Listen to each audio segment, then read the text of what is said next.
Halo good people, gimana kabarnya? Pada kesempatan ini kita akan melanjutkan serial Dong Hua Yi Xin Dujun season kedua. Jadi gua rangkum per videonya berisi 5 episode dan ada link playlist juga di deskripsi video ini. Barangkali kalau mau nonton dari season pertama lagi.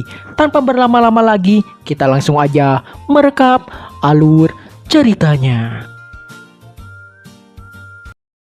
Kita berlanjut ketika Lin Yun baru aja sadar dan dia merasakan bahwa kekuatan teknik pedang badau sangatlah kuat. Lin Yun juga beruntung karena telah menerobos ke alam Junji tingkat ketiga.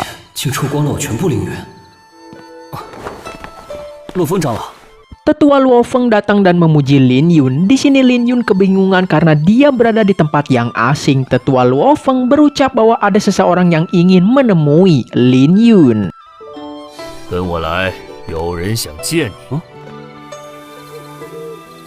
Ternyata orang yang ingin menemui Lin Yun adalah pelindung Mei. Dia adalah salah satu dari 4 pilar sekte pedang Ling Xiao sebagai ketua pavilion dan juga memiliki status tertinggi.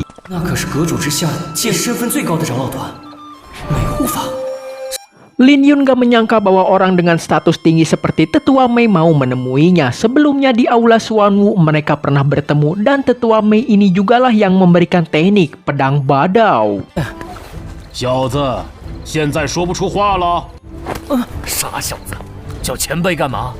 Tetua Luo Feng meminta Lin Yun memberi hormat kepada Tetua Mei. Tetua Luo Feng diminta untuk meninggalkan mereka berdua karena Tetua Mei ingin ngobrol berdua dengan Lin Yun.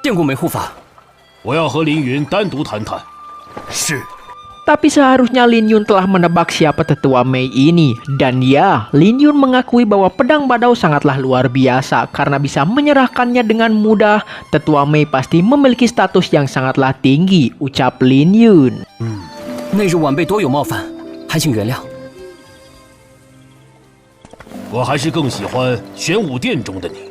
Tetua Mei merasa Lin Yun adalah orang yang layak untuk mewarisi teknik pedang badau miliknya. Lin Yun diminta untuk memanggilnya sebagai Tuan Mei karena telah mewariskan ilmu padanya. Lin Yun ini dipuji Tuan Mei karena telah memahami setengah langkah niat pedang dan juga memahami teknik pedang badau.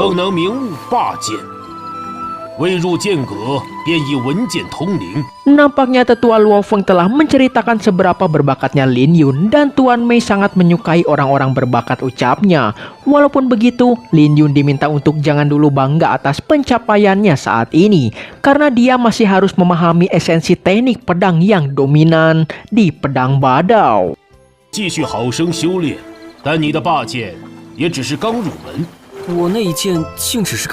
Tuan Mei berencana memberikan sebuah keuntungan jika Lin Yun menguasai pedang badau dengan sempurna. Tapi tiba-tiba Lin Yun meminta hadiah pada Tuan Mei dan diberikanlah sebuah buku teknik 7 langkah.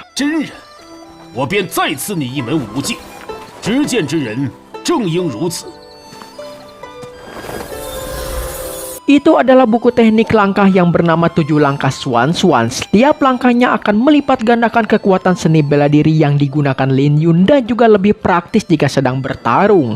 Lin Yun juga meminta tinggal di sana beberapa hari karena lukanya masih belum sembuh sepenuhnya.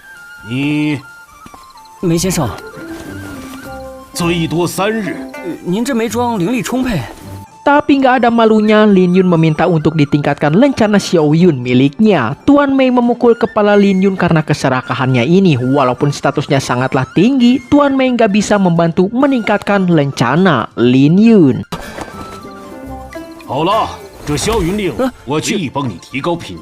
Tuan Mei meminta Lin Yun keluar dan menyelesaikan tugas karena lencana tingkat 1 miliknya memang membatasi pelatihan Lin Yun.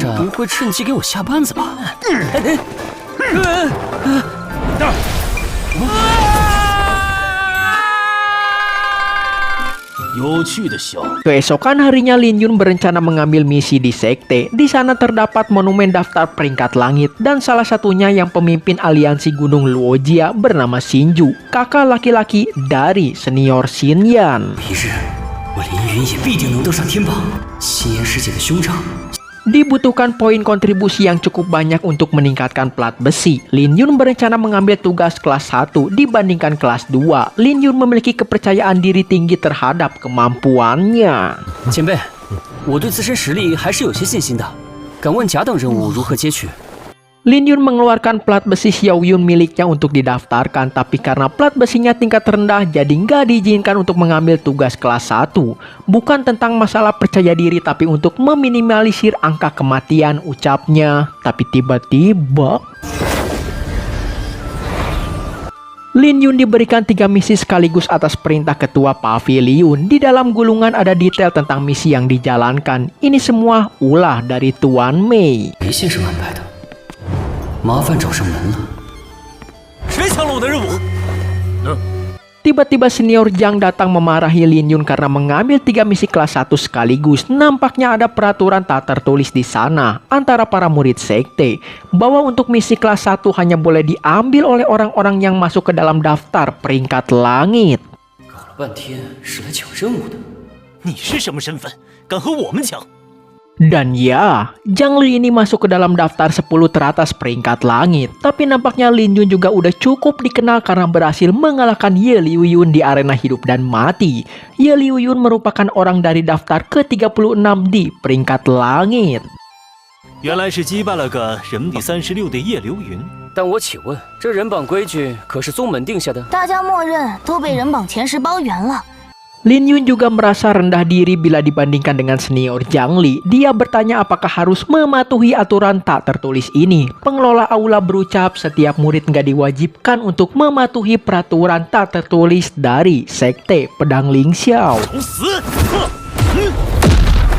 他怎么和人吵起来了？实打实的选情四处，确实比用命。找死！够了！ Pengelola aula Gongde datang menghentikan pertarungan mereka dan senior Zhang pergi. Lin Yun heran mengapa tiba-tiba dia baik padahal tadi menjualnya. Ternyata pengelola aula tertarik pada Lin Yun karena menarik perhatian ketua pavilion. Jadi dia menggunakan Lin Yun untuk memberi pelajaran orang dari daftar langit yang bertindak sombong. 自然得借你敲打他们一番。 Keesokan paginya Lin Yun datang ke Gunung Moyun untuk menjalankan misi. Setiap mendapatkan core inti dari monster, Xiao Hong langsung memakannya.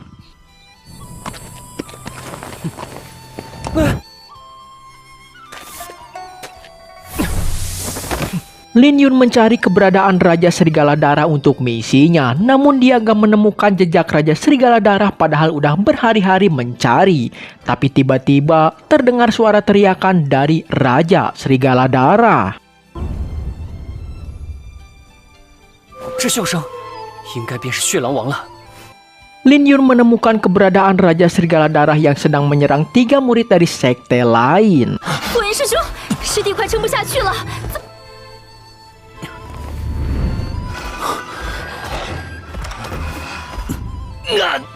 师弟， Senior Zhuo Yun diminta kedua adik seperguruannya untuk pergi. Namun karena senior Zhuo Yun inilah yang membawa kedua adik seperguruannya keluar, dia merasa bertanggung jawab untuk membawa mereka kembali.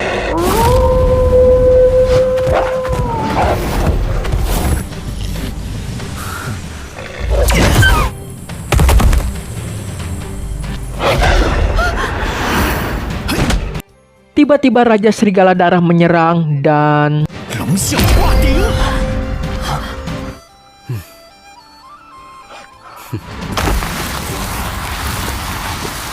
Lin Yun kagum dengan Zhuo Yun karena nggak meninggalkan adik seperguruannya ini di situasi hidup dan mati. Dia bertarung melawan Serigala Darah untuk melindungi kedua adik seperguruannya.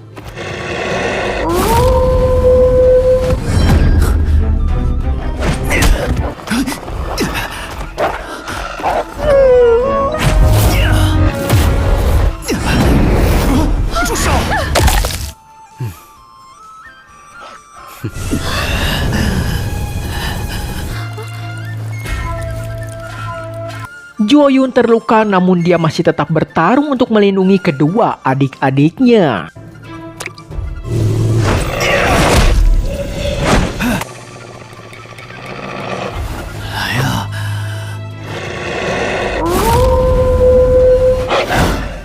Pada akhirnya Lin Yun bergerak untuk membantu Zhuo Yun yang udah cukup terluka parah.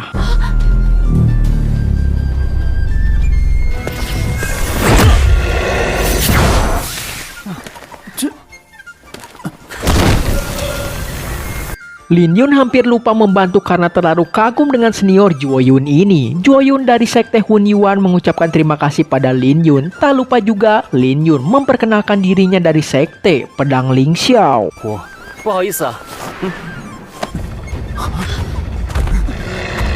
Raja Serigala Darah bangkit kembali, dia emang layak disebut Raja tingkat 5. Lin Yun berencana kembali bertarung sementara senior Zuo Yun dan kedua adik seperguruannya memulihkan diri. 待我伤愈，合力将其斩杀。 Ini akan menjadi pelatihan yang sempurna bagi Lin Yun. Dengan teknik penaklukan iblis dan juga bantuan Xiao Hong, Lin Yun berhasil mengalahkan Raja Serigala Darah. 无意。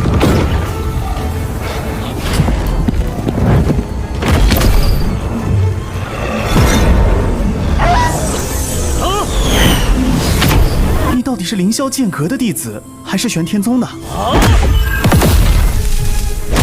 Walaupun di tingkat 5, Lin Yun mengalahkan Raja Serigala Darah, Zuo Yun tahu bahwa teknik segel penaklukan iblis berasal dari sekte Xuantian, bukan dari sekte Pedang Ling Xiao. 林兄， 萧云令就在这儿，还能有假？ Lin Yun mengeluarkan plat Huo Yun tanda dia murid sekte pedang. Ketika mau mengambil inti roh, tiba-tiba adik seperguruan Zuo Yun berucap bahwa Lin Yun gak ada hak untuk mengambilnya. Karena itu hasil perjuangan dan pertaruhan nyawa senior Zuo Yun. Namun senior Zuo Yun merasa bahwa mereka gak memiliki hak untuk inti roh tersebut. 我们和血狼王两败俱伤吗？就这么被抢走，我不甘心。 现在哪还有什么资格贪图妖丹？ Zuo Yun memohon maaf karena adik seperguruannya ini masihlah sangat muda. Ternyata mereka juga memiliki tugas yang sama. Lin Yun merasa malu dan memberikan inti roh tersebut. Tapi tiba-tiba... 这药丹给你了。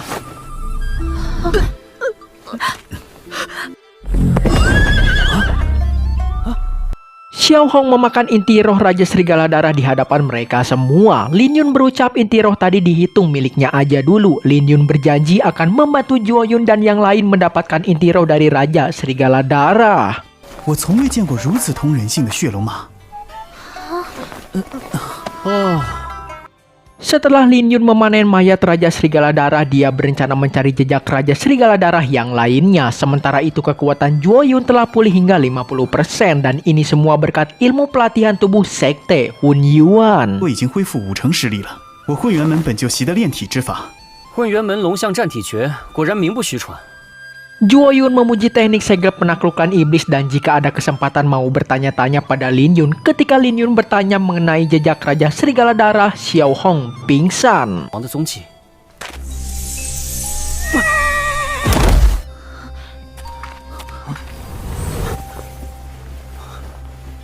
Nampaknya kabut beracun telah muncul di sekitar mereka. Siapapun yang gak memiliki teknik tubuh akan pingsan. Dia adalah Ling Lao yang masuk ke dalam daftar buronan kerajaan.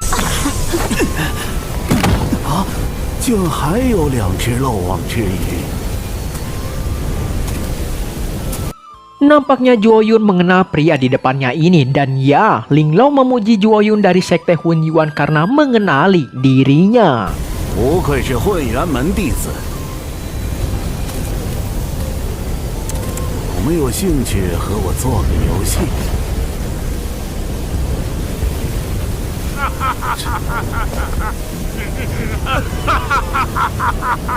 Ling Lao berjalan perlahan mendekati Lin Yun dan Zuo Yun. Nampaknya bakal ada pertarungan hidup dan mati di antara mereka bertiga.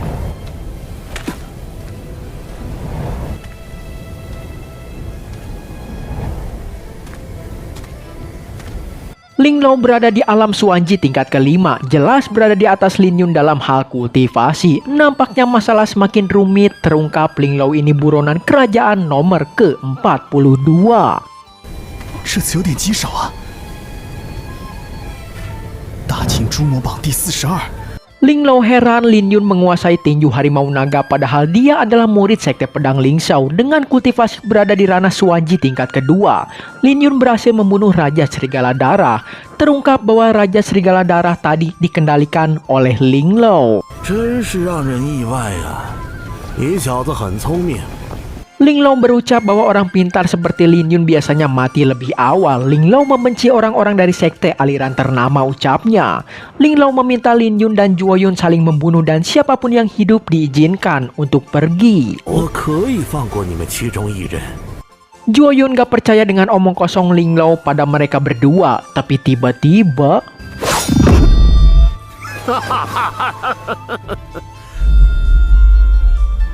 林兄， 这一幕真是百看不厌。谁又能逃得过人性抉择？ tiba-tiba lagi Linglong berencana membunuh mereka berdua, tapi ternyata ini hanyalah akting Lin Yun belaka untuk balik menyerang Linglong ketika dia lengah. 狡猾的小子，你该死！ 前辈， Lin Yun menghina Linglong karena bisa masuk daftar buronan kerajaan dengan otaknya ini. Hal tersebut menyulut emosi Linglong dan 这朱魔榜水分不小啊！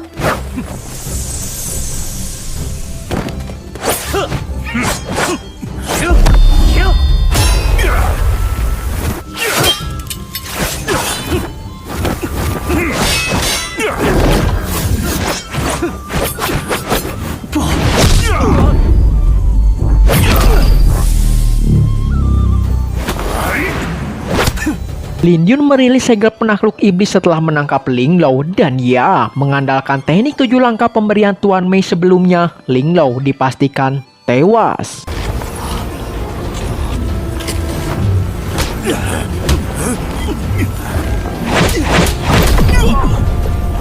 给我落！ Teknik 7 langkah Lin Yun emang luar biasa. Ketika bertarung, teknik pedang bunga miliknya jelas meningkat 2 kali lipat dari biasanya. Tak lupa Lin Yun memberikan pil penawar racun yang dia dapatkan dari kantong penyimpanan Linglong.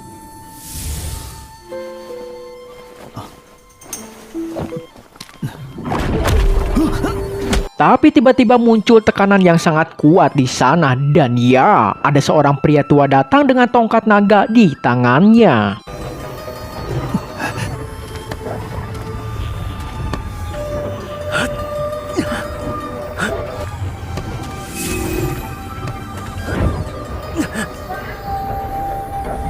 Lin Yun merasakan pancaran aura yang sangat kuat muncul, dan ternyata dia adalah buronan dinasti Qin nomor ke-10 bernama Molo. 有的即使 半步子府，邪修。 回头便死。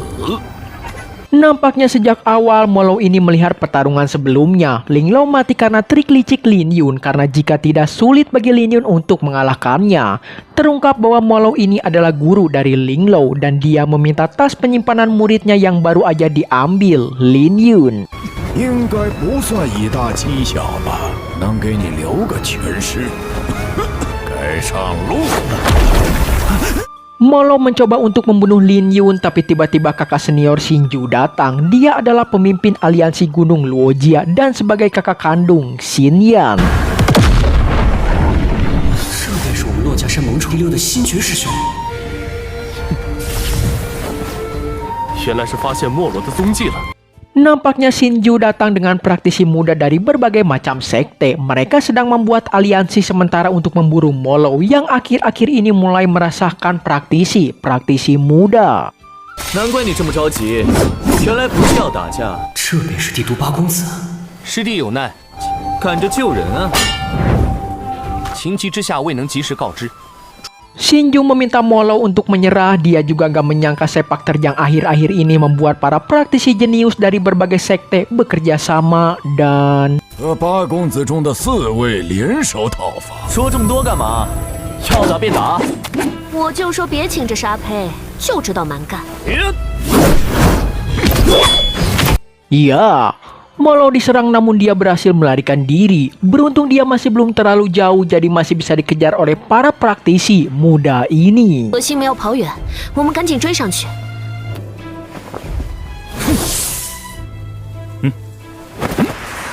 Xinju Senior Shinju udah mendengar tentang Lin Yun dari Xin Yan. Dia sedikit memuji Lin Yun dan pergi. Lin Yun dan Zuo Yun sangat kagum dengan senior Shinju. Nampaknya nama Shinju udah cukup terkenal di kalangan praktisi muda. Sayangnya karena terluka, pencarian Raja Serigala Darah dihentikan. Dan Zuo Yun ingin bertarung dengan adil dengan Lin Yun jika ada kesempatan di masa depan. 我等早已丧命邪修。 Xiao Hong akhirnya sadar dari pingsannya. Setelah itu Lin Yun bergegas pergi. Zuo Yun sangat menantikan pertarungan mereka. 林兄，期待与你一战。风华绝代的 Lin Yun datang ke kota untuk menemui Tong Hu. Seperti biasa, Lin Yun selalu disambut baik di pavilion Wanbao. Di sini Lin Yun mengeluarkan tas penyimpanan setelah membunuh kultivator iblis, ucapnya.